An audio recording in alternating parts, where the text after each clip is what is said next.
Well, for this hour, former Minnesota governor, best-selling author, former Navy SEAL, movie star, patriot, TV show host, Jesse Ventura is our guest.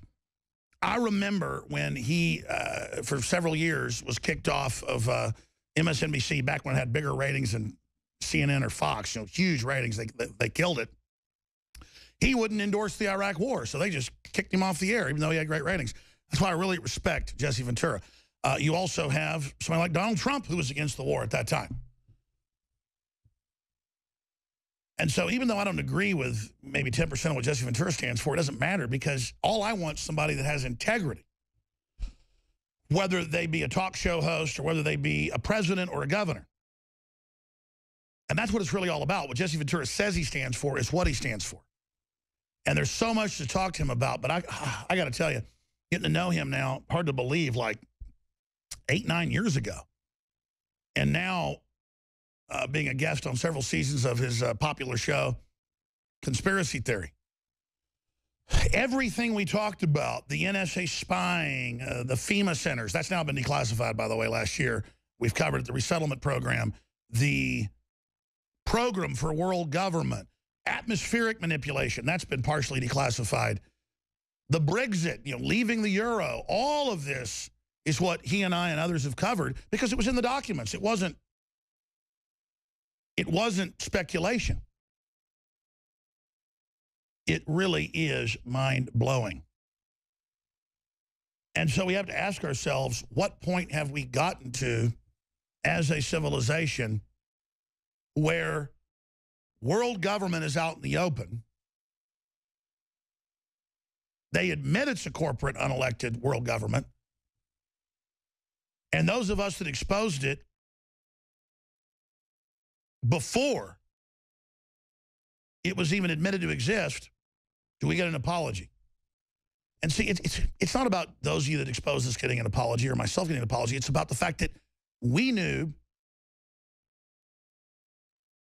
what was going on. We understood what was unfolding. We warned people accurately. And so the general public needs to remember that, and they are starting to remember that. And so, yes, this show and others like it have more credibility, and you've got all the government disinfo shills out there that cause infighting and, make up silly stories and things that can't be proven. But to be called a conspiracy theorist is just someone that is questioning known liars in the political spectrum and all these multinational interests that are coming in and taking control of our government and our process. And I think we can all agree, no matter what color we are or what party we're in or where we're from, that we just want transparency. We want our governments back. We want to be populist. Now, the question is, what type of populist are you? We're going to Jesse Ventura's phone drop. He just came back. We know that we've attacked the Middle East for no reason. We know we've overthrown moderates. We know now they've put in radicals and then have opened up Europe and the West to it to cause a destabilization that I believe will be a backlash to further invade the Middle East in the future, but also take our liberties domestically. Full spectrum dominance. And I want to get Jesse Ventura's take on that. I want to talk about his new book, one of many bestsellers, Bleep Politicians Talk About. S-word politicians say. Stuff politicians say. The funniest, dumbest, most outrageous things ever uttered by leaders. Number one, I haven't read the book yet, but it's got to be where the congressman thinks that Guam is a floating island. You're a former Navy SEAL, Governor. Let's fact check that congressman from Georgia. Do islands float, sir? What are islands? Do islands float? I don't think so. I've been all through Southeast Asia and great parts of the Pacific. I did 17 months deployed overseas, 2 tours, and I never ran into any floating islands. Well, you're a conspiracy theorist for saying. And I had to swim in a lot of those waters, so I would have been up close and personal to them, too. Well, we're not going to believe you. We're just going to say you're a conspiracy theorist because the congressman said they float. Wow, where should we start? I mean, what do you think about the terror attacks that we just saw in the last few months, the one last night in Europe? Well, Alex, what people fail to realize, I was talking somewhere one time, and there was a Muslim girl waited, young, and she had the whole get up on, the stuff they wear. I'm not really privy to it being a non-believer. I don't pay attention to all that stuff with any of them. But she waited for me, and afterwards she came up to me and said, Governor Ventura, you understand the Middle East. And this is what I had said. All of this stems from the root problem of colonialism that took place decades and decades ago, where Europe, through colonizing the world, at some point did it to the Middle East. And what they did, they formed countries not based upon the tribes there. They based them upon what they wanted. Okay, France, you're going to take care of this, and you're going to take care of that, and that, all to profit them. That's right. And so you have all the countries have three different religious factions that have been warring for years, and the only way to keep them under control was to have dictators. Well, now we've gone in and taken out all the dictators, and now look what you've got. This is all blowback. To me, it's blowback from colonialism. Sir, you're absolutely right, and nobody's talking about that. I mean, you just said that. It's so true. The British created Saudi Arabia out of like 4 or 5 groups. Iraq was created out of 3 different groups. All these countries. It wasn't done according to the needs of the people there. It was done according to whatever the Europe colonialization wanted. And now it's blowing back on Europe because they're getting hit pretty hard with it. And to me, that's the root problem. Just like, okay, we'll transition to what's happening in America right here with our police and our black community and all this. Okay, racism is definitely one of the problems, but that takes generations to get rid of. You can't change that overnight, people's feelings like that. But here's the root problem, Alex, the war on drugs. Sure. That's what's militarized our police. It's made it to where they bust door downs, come in shooting first and asking questions. Well, I was about later. to say, I mean, you can really blame the feds. They have done all the federal training, the instinctive shooting, the no-knock warrants, the asset forfeiture. That is all the federal government, bipartisan, going right back to Richard Nixon. And I say, stop it.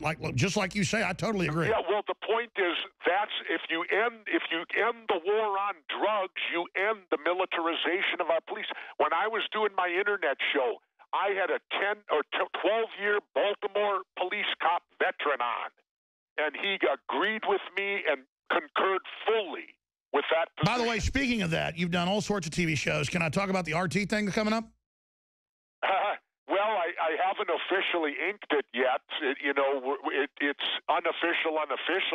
Okay, well, I saw it. I mean, I saw it in the news article, so I'm not. So I know I wasn't leaking something. But I mean, I'd love to see that. Larry King can say whatever he wants on there. So. Yeah, no, I'm in. Let's just put it this way: I'm in final negotiations with RT. Good. And here's what I find amazing, is that I grew up, Alex, and lived through the entire Cold War, right?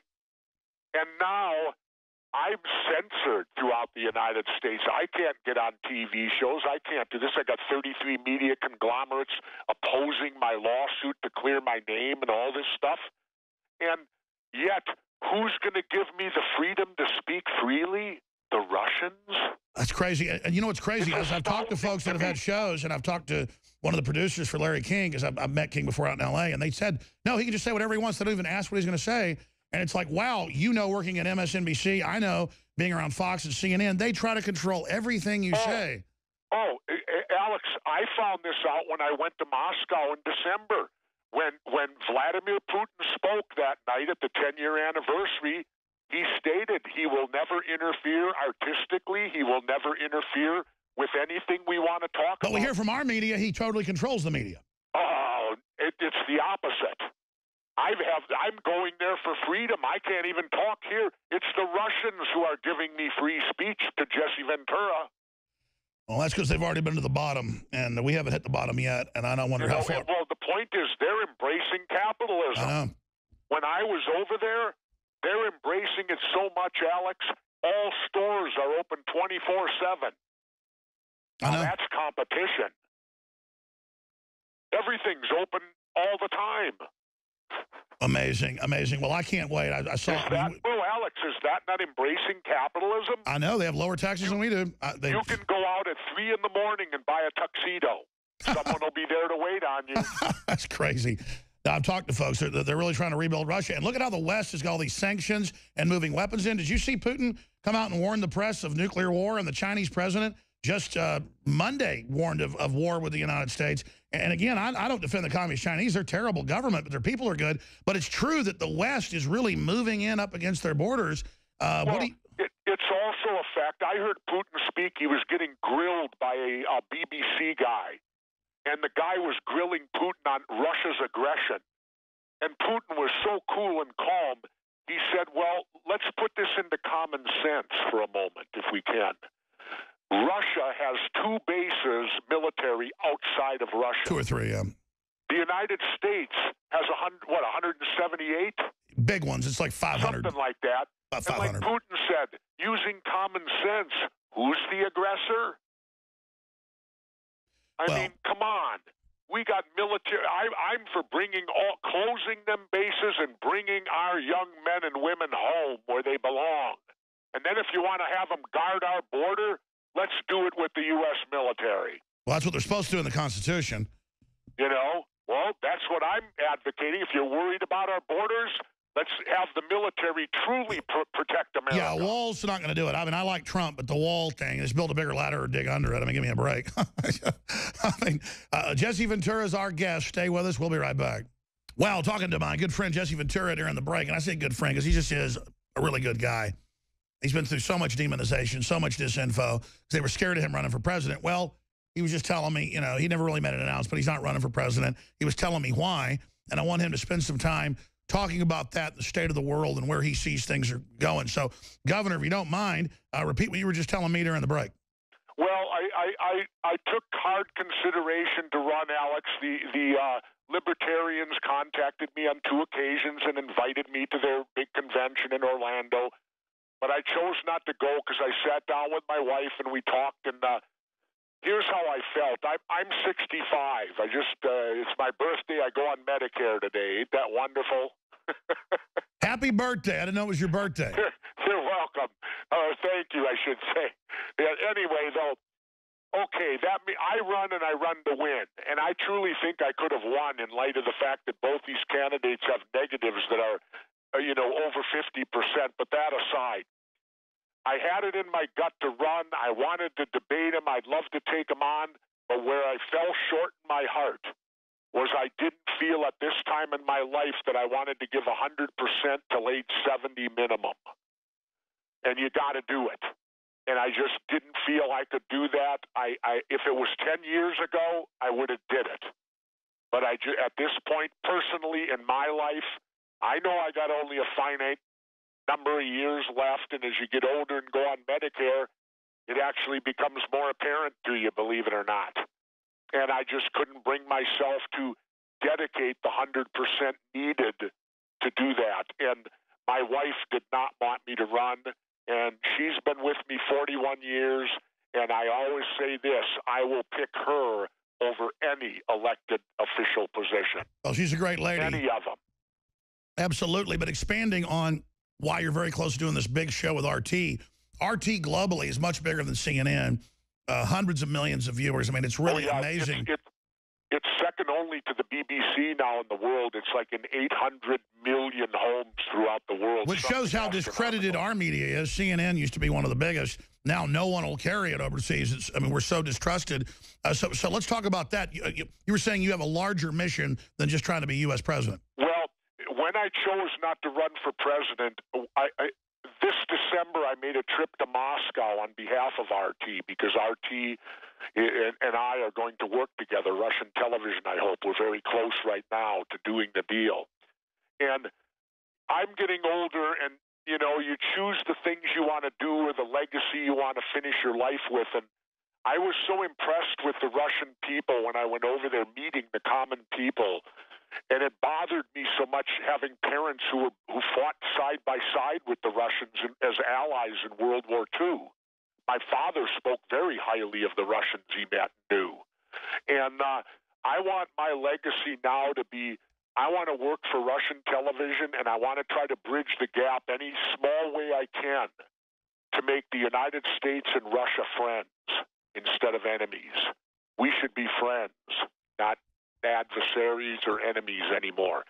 They've embraced capitalism so much over there, Alex. Stores, everything is open 24/7.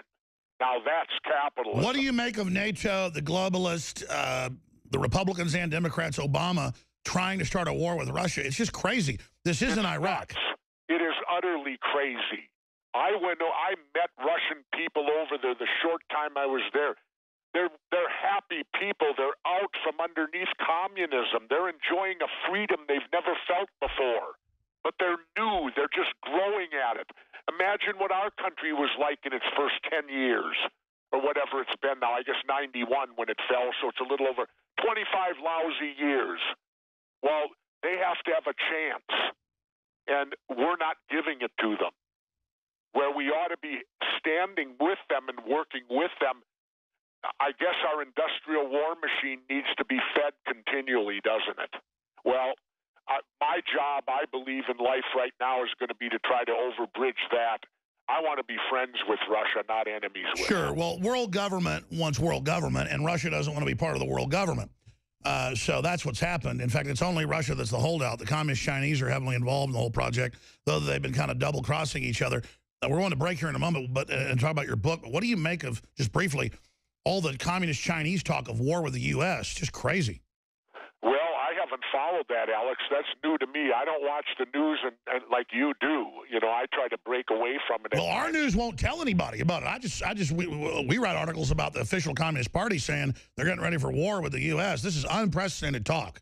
Well, you know, I don't know. All I can say is this. I know 2 years ago, there was an international poll done by Gallup, I think, where they polled like 3,000 people internationally. And they posed the question, if you went to war, who do you think would likely be your adversary? 23% of them said the United States. Let's talk about that. That's a great point. We'll be back. Sorcerers of Death's Construction. I'll tell you, I've been to a lot of big rallies. I've snuck into Bohemian Grove. I've covered military drills. I've gone out and protested the Ku Klux Klan and Mecha La Raza and the new Black Panther Party. But I do have a few butterflies about what's coming up next week in Cleveland. I'll be there. I'm going to be speaking at some rallies. I'm going to be doing live broadcasts and a lot of big interviews. I'll be wearing my Hillary for Prison shirt. The FBI saying they think there may be terror attacks at this event or whatever. I think overall it's more dangerous driving down the highway. But what I know is more dangerous is not being engaged, not being involved, and just rolling over. Former Minnesota Governor Jesse Ventura is our guest. SH, you know what T, politicians say. The funniest, dumbest, most outrageous things ever uttered by our leaders. I want to talk some about the book here in a moment. And I want to talk about Ventura's suit he won for defamation. Now that's been overturned, going back to the full court. He's not really been saying a lot about that because obviously it's going to be litigated. But first, let's talk about election 2016. I have problems with Trump saying torture ISIS, though I don't like ISIS. We know where torture goes. I'd like to have you speak to that. But overall, he's more of a populist. I know you're friends with him. I think he really does want to do some things that will make this country more successful. Hillary is a globalist. She's dialed into all the corruption. I mean, Trump is more of an outsider than her. I'm all in for Trump personally. What is your view on 2016 and where this is going? And what is your prediction, Jesse Ventura? Well, for me, what I want to see happen is this. You got two candidates here, Trump and Hillary, whose negatives are the highest in history. Their negatives are higher than their positives. Their negatives are up 60-some% and all that. I think it opens the door, finally. Let's have debates and let's include Gary Johnson of the Libertarian Party and give people an alternative to where they can say no to these two parties and yes to a third alternative finally in this country. I'm hoping this happens, Alex. I'm hoping Gary Johnson does well enough that he wins his home state, maybe squeaks out somewhere else, and then Trump and Hillary both split the electoral college so that nobody gets elected. And then maybe out of the 2016 election, they'll do away with the antiquated electoral college system and go back to a one that says if you get the most votes, you win. Well, that's a great point, because I understand states that have a lower population not wanting to be slaves of a bigger state, and I get the 2 senators being sent, but then the House being apportioned. But what I don't like is the 1972-78 rules where the Dems and the Repubs can sit there, the Crips and the Bloods, as you call them, can sit there and say, oh, we don't care about your popular vote. We're just going to give this to whoever we want, like George Will wrote, the sovereigns of the party. Well, the Republicans so far have failed. I talked to Roger Stone today. He was being summoned by Trump, so he couldn't come on today. But he's going to be on this, obviously, in studio coming up at the RNC. But they tried to steal it from Trump. They succeeded with Sanders. And I just can't believe even CNN admitted, well, the AP is overseeing the election, and they met with the superdelegates who said they were going for Hillary. So they agreed to call it for Hillary and not look at the votes in California. That was so surreal for me to see them openly say the popular vote didn't count.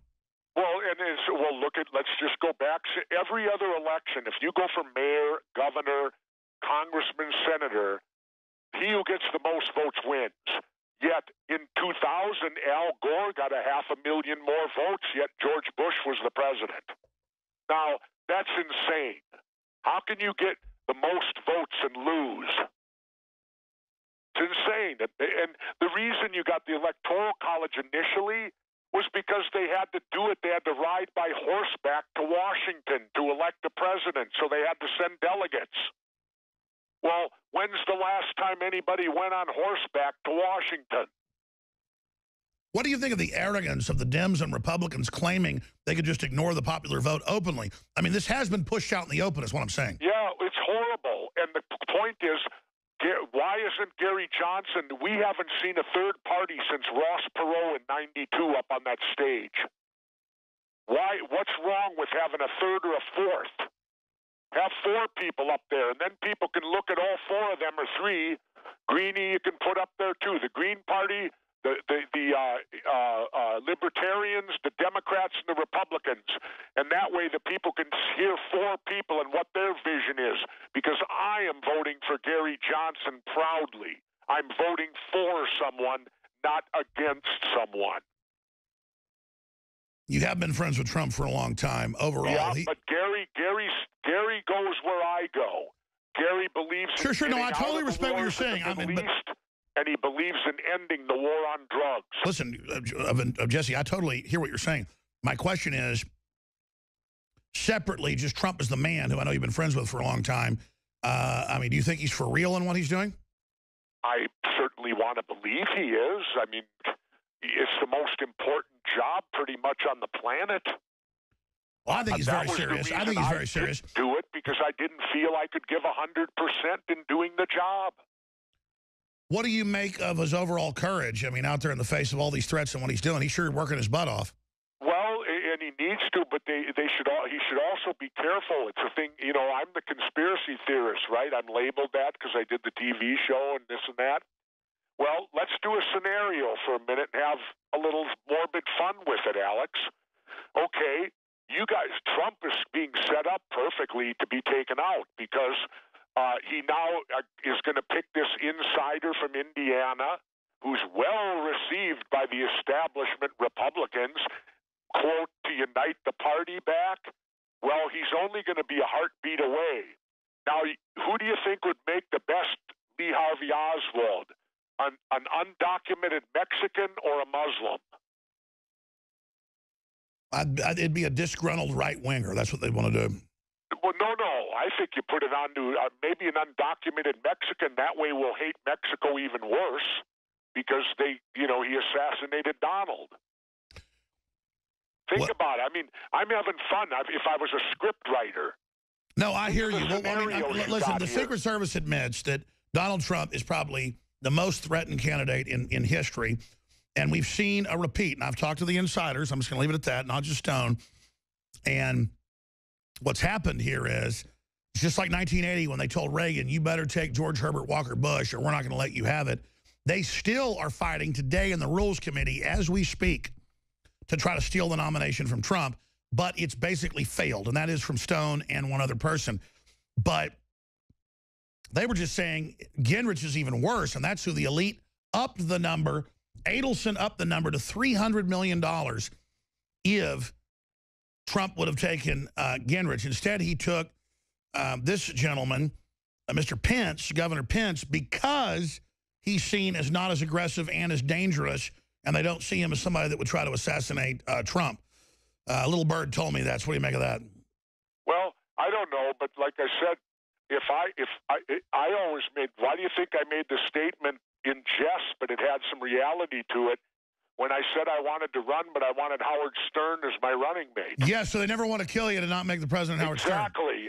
No, I get it. I get it. This makes it more palatable for the establishment to kill Trump, not that Pence would be involved, because they want to put Pence in. Just like Reagan got shot, the day after. If they get their guy a heartbeat away, and he's the loyal old, to bring, of the old guard of the corporate Republicans that, that Trump is dislodging.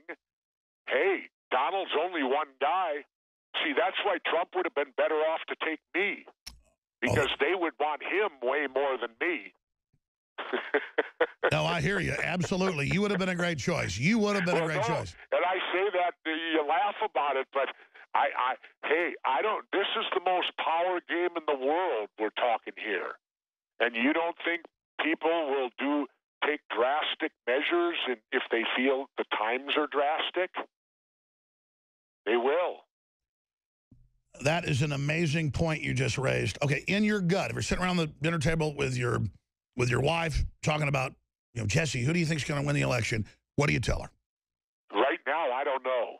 Because as I said, the two major candidates, their negatives are so high, and now they claim they're running even. Which way the wind blows, a couple things will come into play. If women decide ultimately they want a woman president, Hillary wins. If that comes into play for whatever reason. Sure. What do you make? I agree. What do you make of Trump not going with the gimmick of a woman?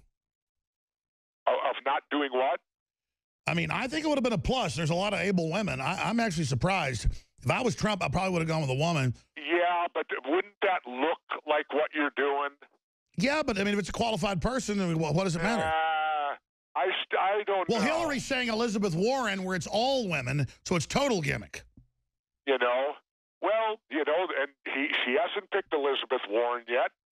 Let me ask you this. Don't you think Hillary's a lot worse than Donald Trump?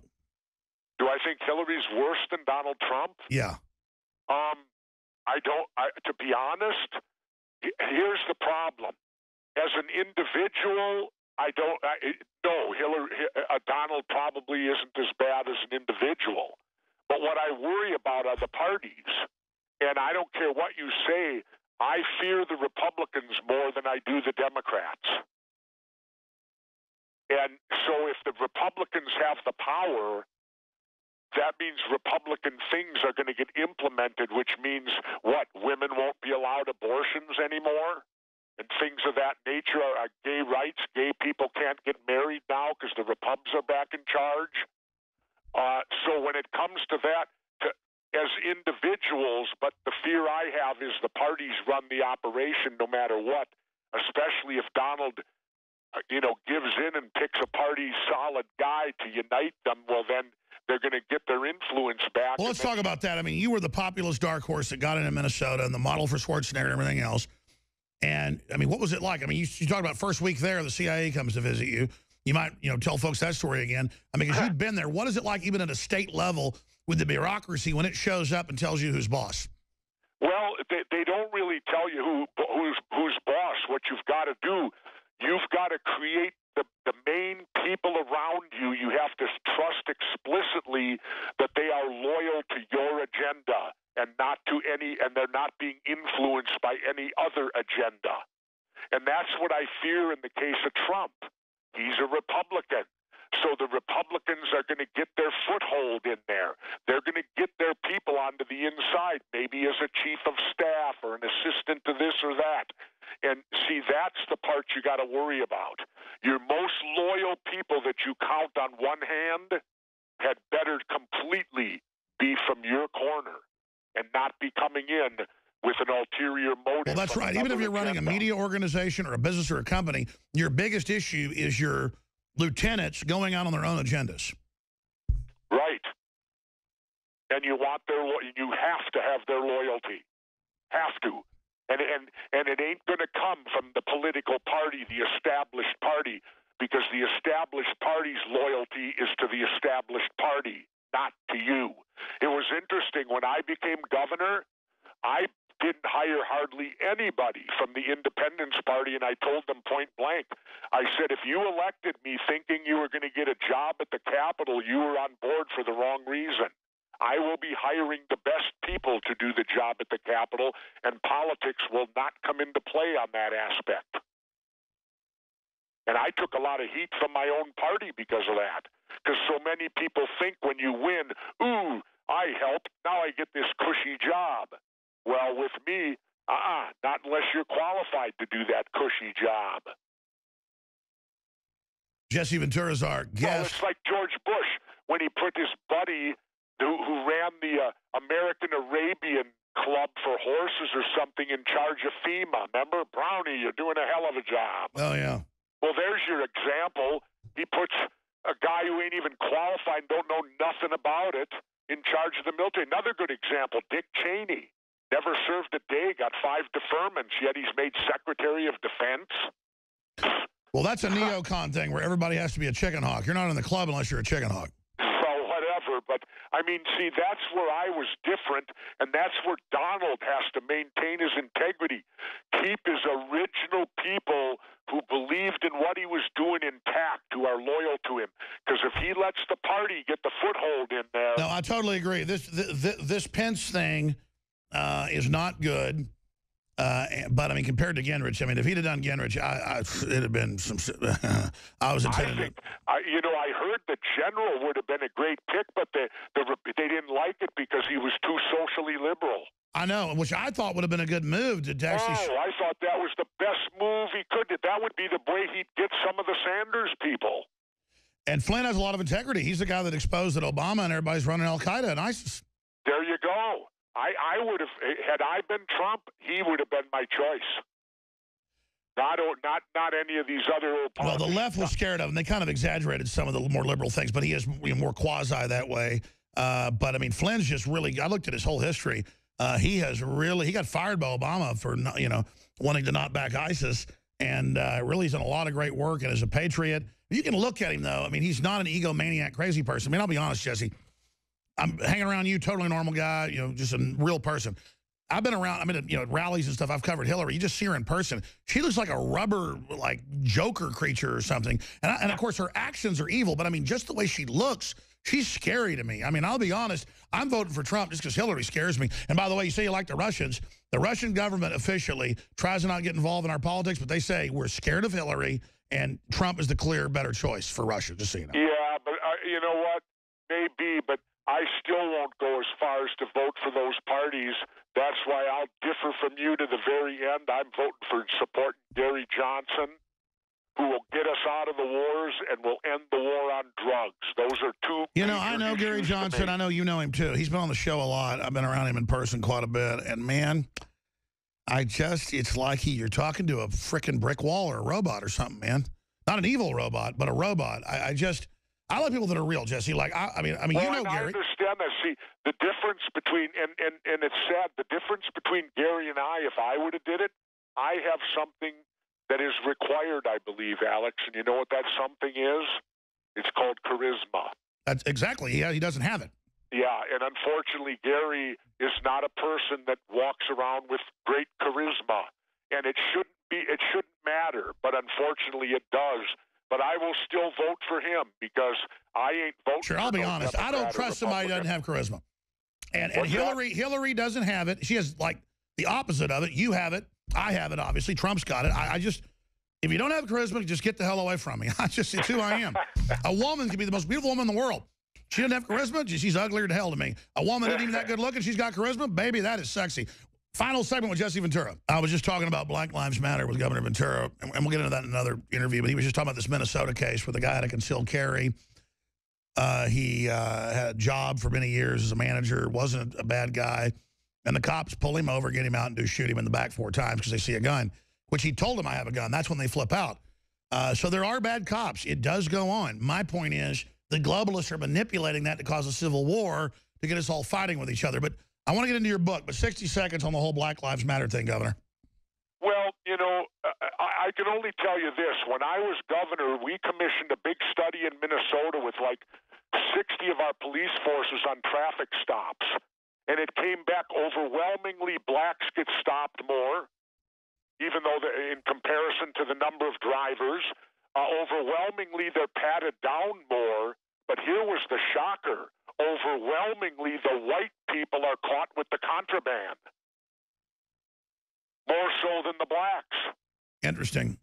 Isn't that something? The blacks get patted down more, they get pulled over more, but the whites are carrying contraband at a much higher level than the blacks do, because maybe the blacks know they're going to get patted down if they get pulled over. Well, I was about to say, the New York Times had a big study showing that they're not actually shooting more blacks on average than whites, but they are pulling them over and patting them down and violating their rights more often. And it is a problem. It's all part of the paranoid culture. I'm just saying this whole Black Lives Matter going out and shooting innocent cops, that's only going to make the cops more paranoid. Alex, let me interject, too. It's all part of the war on drugs, because they pull people over predominantly in the poorer neighborhoods trying to ultimately find drugs, because then they profit from it. I know. I worked in a bad neighborhood at a small animal vet, which was a large animal vet later when I was in high school. And I probably got pulled over 10 times because it was in that neighborhood. Believe me, I know. And it was just it really was the neighborhood. They profit from it, because if they bust you for drugs, they get to keep your car. They get to do all this stuff that should be against the Constitution. They have no right to take people's personal property. Look, I totally disagree with the police state. I totally agree. I'm just trying to stop a civil war, but I totally agree with you. Jesse Ventura is our guest. SH, you know what T, politicians say. Amazing book. I've already been scanning through it. We were almost out of time, but some of these crazy quotes. Which one do you think is the craziest? Well, for me, it's the one George Bush said, because, you know, I did the conspiracy theory show, and the one where he said, "I'll be long gone before some smart person ever figures out what happened inside this Oval Office." Now, Alex, is that a confession? Yeah, it's just bizarre. He's mentally ill. No, I mean, and then another one of my favorites, so we're fair, was Al Gore. A zebra does not change its spots. What about this one? Death has a tendency to encourage a depressing view of war. Yeah, that was Donald Rumsfeld. The concept of global warming was created by and for the Chinese in order to make the U.S. manufacturing non-competitive. I disagree with you. That is dead on, Jesse. I think that's dead on with more the globalists, not so much the Chinese. What, do you think climate change is not real? Well, certainly climate change is always going on, but I'm saying the whole hype deal about carbon taxes, he should have said carbon taxes. Okay, well, whatever. What are some of the other good ones? I mean, this is a book you hardly can put down. I just got it this morning. It's a fun book, and it'll also make you angry. And I think I'll tell you the thing that was interesting in researching the book, Alex, quickly. I can't believe what our founding fathers said about each other. Oh, man. John Adams doesn't have anything good to say about George Washington, and he has bitter with Thomas Jefferson. And yet, if these things said are as bad as you can imagine, and yet they weren't singing Kumbaya by the fire, and yet they still got together and managed to create this great nation with the Constitution and the Bill of Rights. And when you listen, I've read all your books. They're all excellent. I am going to read this and over again. This is the kind of thing you put on the coffee table. Everybody should get the book at Amazon.com, you name it. Jesse Ventura, SH, you know what T, politicians say. Let me say bye to you during the break. David Knight's coming up.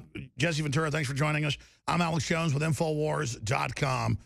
Be back this Sunday. Well, David Knight will be. Then it's Cleveland.